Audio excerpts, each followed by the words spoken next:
जय हिंद दोस्तों। आज मैं आप लोगों को कंप्यूटर का एक ऐसा जानकारी देने जा रहा हूं जो आपको हर कंपटीशन में, हर एग्जाम में पूछा जाता है। Classification of computer. आज का टॉपिक हमारा है कंप्यूटर का वर्गीकरण। आपसे हमेशा पूछा जाता है कि कंप्यूटर कितने प्रकार के होते हैं। तो जो कंप्यूटर के प्रकार होते हैं वो दो प्रकार से होते हैं। कंप्यूटर का क्लासिफिकेशन दो प्रकार से किया गया है। पहला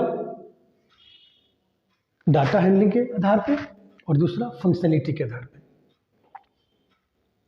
यानी कि जो कंप्यूटर के प्रकार होते हैं वो दो तरह से होते हैं, एक डाटा हैंडलिंग के आधार पे और एक फंक्शनलिटी के आधार पे।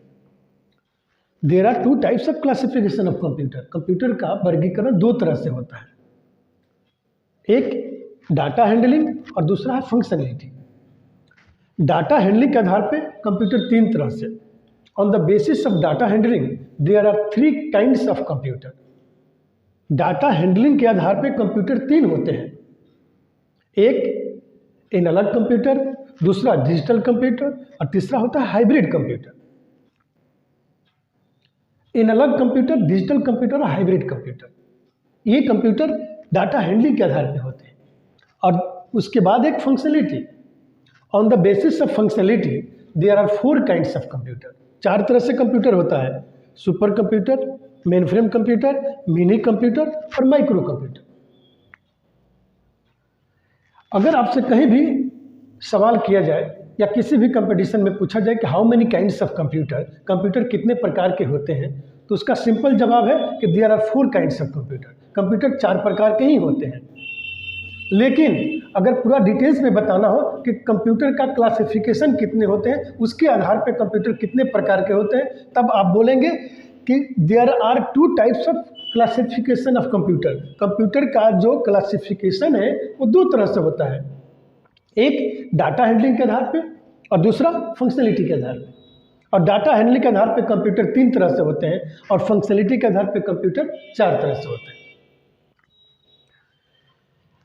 एनालॉग कंप्यूटर, डिजिटल कंप्यूटर और हाइब्रिड कंप्यूटर। ये जो तीनों कंप्यूटर है ये डाटा हैंडलिंग के आधार पे होता है। एनालॉग कंप्यूटर क्या है? तो एनालॉग कंप्यूटर एक ऐसा कंप्यूटर जो पहले डाटा को मेजरिंग करता है और फिर बाद में काउंटिंग करके रिजल्ट देता है। एनालॉग कंप्यूटर का बेसिक काम यही है कि पहले डाटा को मेजरिंग करेगा, मापेगा, बाद में काउंटिंग करके देगा।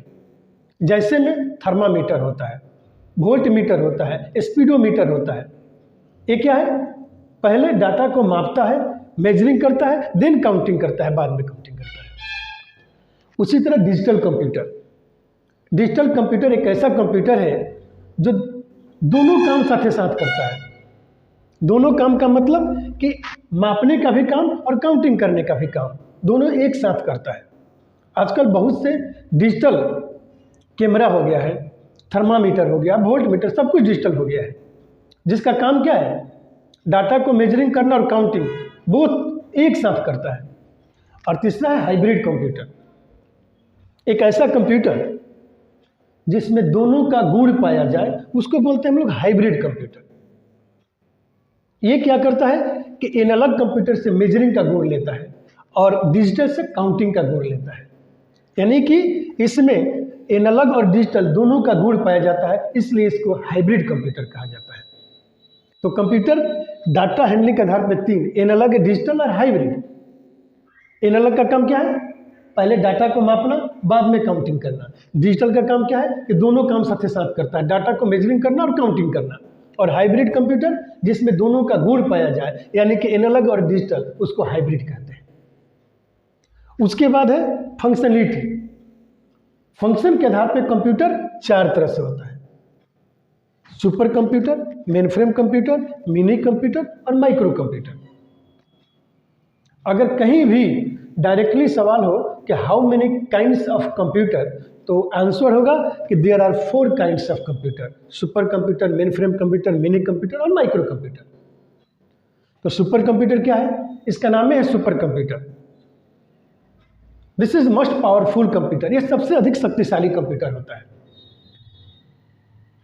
बहुत से डाटा को, बहुत से आंकड़ा को एक बार में ये परफॉर्म कर सकता है। इस पर हजारों आदमी, 1000 of people can work at A time, एक बार में हजारों आदमी बैठकर काम कर सकते हैं। इसका जो स्पीड होता है नैनो सेकेंड में मापा जाता है, और इसका जो डिजाइन किया गया बेसिक रूप से साइंटिफिक ऑपरेशन के लिए डिजाइन किया गया है। जैसे में मौसम का जो प्रसारण होता है, वेदर ब्रॉडकास्टिंग, हथियारों के डिजाइन करने में, ऑयल रिसर्च में, ये सब में सुपर कंप्यूटर का प्रयोग किया जाता है। उसके बाद है main frame computer. Mainframe computer क्या होता है? तो यह एक ऐसा कंप्यूटर जिसकी क्षमता सुपर कंप्यूटर से कम होता है। यह भी मल्टी यूजर होता है, इस पर 2 से यूजर बैठकर एक बार में काम कर सकते हैं, ये मेन फ्रेम कहलाता है। और उसके बाद है मिनी कंप्यूटर, जिसकी क्षमता मेन फ्रेम से भी कम होती है, और इस पर लगभग 50 यूजर बैठकर एक बार में काम कर सकते हैं। और उसके बाद है माइक्रो कंप्यूटर, यह सिंगल यूजर है। इसके पहले जितना सिस्टम है ये सब मल्टी यूजर था, लेकिन ये जो क्या है, single user. That means only 1 user can work at A time, यानी कि एक बार में केवल एक ही आदमी बैठकर काम कर सकता है। एक ऐसा कंप्यूटर जो हर घर में, ऑफिस में, क्लासरूम में पाया जाए, वह क्या कहलाता है? माइक्रो कंप्यूटर कहलाता है। यानी कि इसको हम पर्सनल कंप्यूटर के नाम से भी कह सकते हैं, ये पीसी भी कहा जाता है।